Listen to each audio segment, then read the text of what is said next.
Okay. So there's a little hospital that's right there.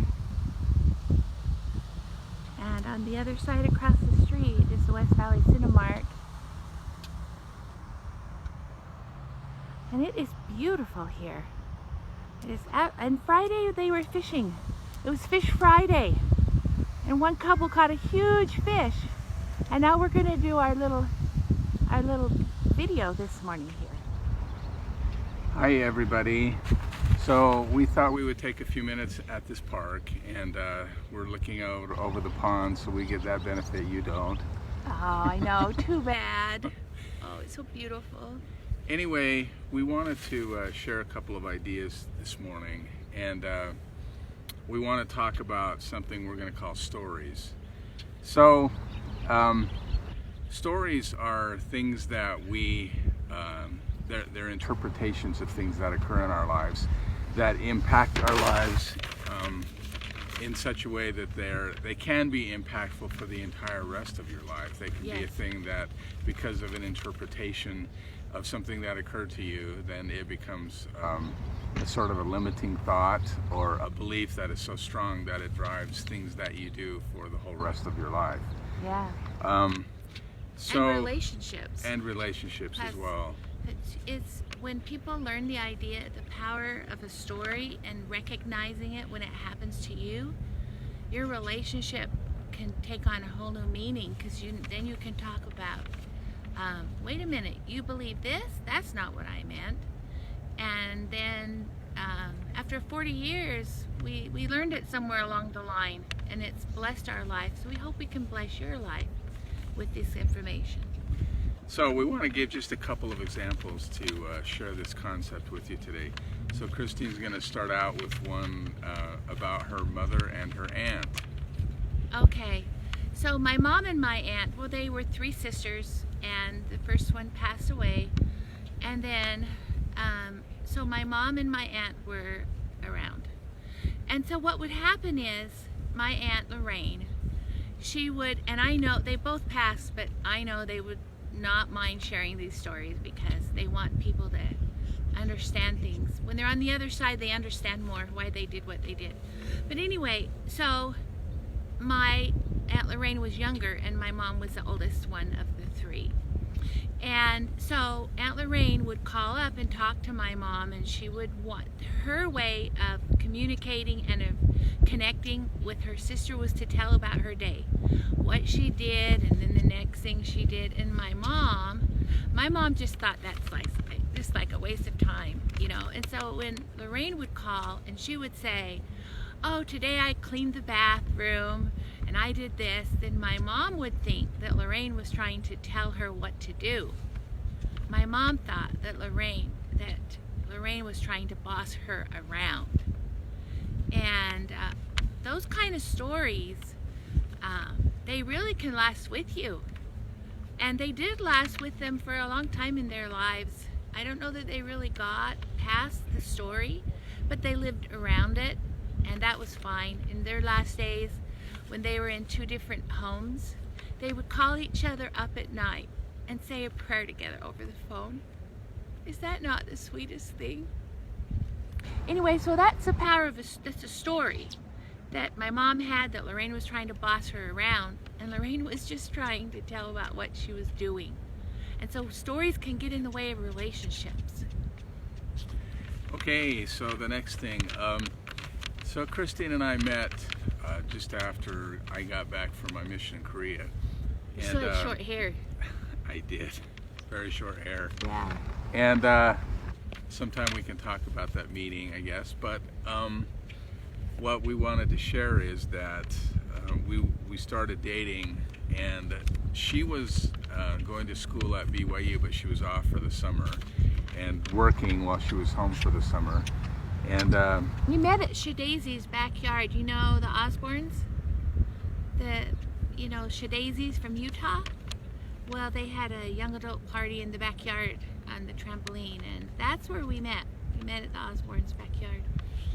So we dated, and for a few months in the summertime, and then when it was time to go to school, I wasn't sure what was going to happen because she was going down to BYU and we'd be down in Provo, and I was going to be in school here at the University of Utah.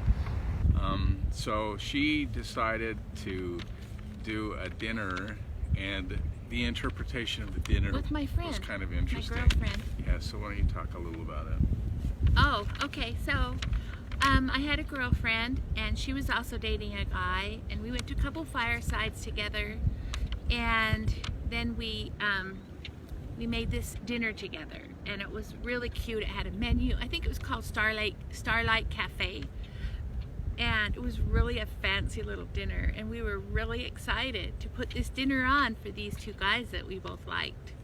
Now over to you for your part of the story. So, because I was unsure, unconfident about our relationship, I guess. I don't know why. It's him. It and wasn't me.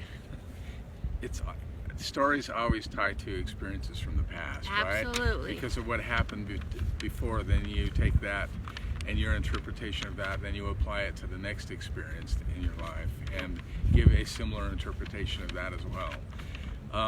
So I thought that with this dinner that she was doing, that it was like a farewell dinner, a goodbye dinner, and then she'd be off to school and I might not see her again. And so that was my interpretation of what was going on, but her interpretation was quite different. And my side of the story, I wanted him to know that I liked him a lot. And this was kind of something that we did, because we had dates, and so he'd come up from BYU, and we would do something at BYU on Friday. He would pick me up, we'd do something at BYU, then we'd go home, because he lived in Magna, I lived in West Valley, and when we would have a date Saturday night, and then we would do something on Sunday. So it's the old way of you have a date, and you go someplace, and he takes you home. Nowadays, couples, they spend all day together, and they do all kinds of just normal things. So it's different, huh? Yeah, it's a little bit different. Yeah. Anyway, so that was my interpretation. It's just to let him know that I really liked him. So, anyway, so we got past that. I don't We remember did. the specific I conversation think we that talked got us about past it. that, but And I was like, well, and you're like, oh, I guess I'll see you. And I'm like, what do you mean? Aren't you going to come pick me up? You know, I don't know how we came about it, but he realized that his interpretation was wrong, didn't you? yeah. It was pretty early on. Otherwise, we might not be here, and all of our kids and grandkids, right? Stories can keep you from relating. They're powerful. They can keep you from having the future that you're supposed to have. Okay, so we want to share one other story. This is one that Christine's going to talk about, and it has to do with the birth of our last child, Jenny. So on our last child, we had a little girl. Her name is Jenny, and we had her in the summer, or in May. The last three were born in May within 4 days of each other. It's pretty interesting. But anyway, so after I had her, I was busy, and then I would get these calls from Jeff during the day. Hi, how are you doing? You know, and I'm like, why are you calling me? Because it wasn't stuff that we normally did. He normally didn't call all the time. And so I was like, what? And I became annoyed. I'm like, and then so I would tell him what I was doing. So, like, well, I just painted, I just did this, I just did that. And I was pretty annoyed because it kind of felt like he was checking up on me to see what I'm doing with my day. And so my side is that I was feeling a desire to kind of strengthen our relationship and get a little closer, right? So I thought if I had conversations with her more often and during the day that I would call, that would help bring us closer together. So we had a totally different interpretation Yeah. of that story, Yeah. right? And I think that I told him, why are you calling up to check up on me or what? And so that's with me. I grew up feeling like I had to be productive. I had to use my time wisely. And I also have this freedom thing. I'm really, really into freedom. It's a big deal. And so I didn't really I felt like he was checking up on me, and my freedom was kind of being like taken away by his continual calling and asking me. And see, it's two different stories. And so what you do, first off, to recognize when you're in a story, you'll become upset or worried or frustrated. Your body first will tell you. Your body will tell you that you're in a story. You'll become angry, frustrated, nervous, anxious. Your stomach might be tied in knots. Whatever is going on, your body, it'll show you. And so you can stop and say, wait a minute, my body's talking to me. What is going on? And sometimes it's what's in your mind, and that's causing the reaction. Sometimes it's what's going on in the outer world. But if we can get out of the mode of being the ever-ready battery bunny, you know, that just goes like this and just goes on automatic and believes every thought that comes in our heads, we can have a way better life. And our relationships will explode. So that's been our story, huh, Jeff? Yeah, so just a few final thoughts about it. So I think researchers say that we have about 60,000 thoughts a day, and many of those thoughts are recurring thoughts. Repetitive. A friend of mine from high school made some comment the other day about, have you had any original thoughts? And I think that most people think many of the same things over and over Their whole every life. day. Right. Their whole life. And so you carry the worries, you carry the stories, the decisions that you've made, and because that drives how you interpret Yes. when things occur. And so most of life is actually living in the past, Yes. thoughts about the past, Yep. and then giving an expectation about what's going to happen in For the the future. rather than living in the moment. present And moment. so living in the moment and realizing what's going on with you now can be a really powerful tool in helping to Huge. overcome the impact of the past and your interpretation of Yes. things that have occurred in your life.